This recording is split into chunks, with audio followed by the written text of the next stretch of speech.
close your eyes. Can you place this sound? In the archives of many of our minds, this very specific sound is iconic. It's the sound of a cassette gearing into action and music taking control. But did you know that the cassette wasn't originally designed to play music at all? The story begins in 1935 in Japan, where a company called TDK was producing magnetic parts for electronics. One of these was an early version of an audio recording device, but the company aspired to grow their business further and looked to one man to help achieve that.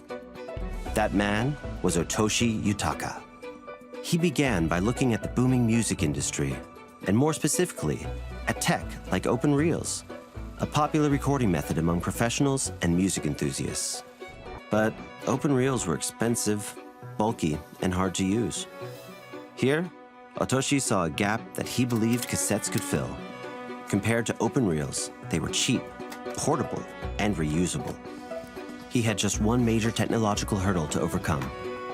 The tape for cassettes wasn't wide enough to record a full sound range. The sound quality was poor, still only good for recording meetings.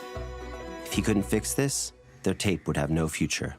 The team set a goal. They wanted the cassette to record Mendelssohn's Violin Concerto in E minor and have it sound as vibrant on tape as it was live. Otoshi understood that to do something this big required not only teamwork, but innovation.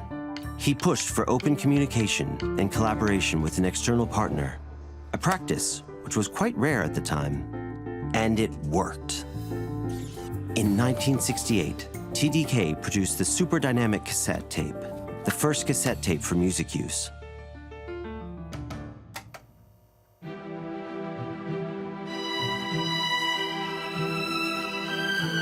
Pressing play on this tape, Mendelssohn's Violin Concerto in E minor sounded like it was being performed live. Taking on this challenge, TDK released their tape first in the US, an imposing market with the well-established music industry. It soon caught the attention of world-class artists, and from there, they kept improving. By 1975, TDK had developed Super Avalon, a magnetic material capable of carrying a full sound range, elevating cassette sound to the echelons of high-end audio. And by 1985, the cassette surpassed vinyl records, becoming the music industry's standard. Otoshi could never have anticipated the paradigm shift that cassettes brought to the world. Audio equipment manufacturers pursued the development of new cassette players that could match the high quality of TDK tapes, resulting in the miniaturization of these devices. This triggered a ripple effect, enhancing individuals' interaction with music.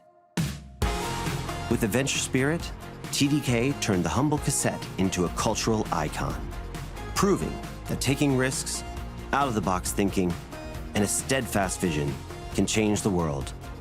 And their innovative ethos continues to thrive today.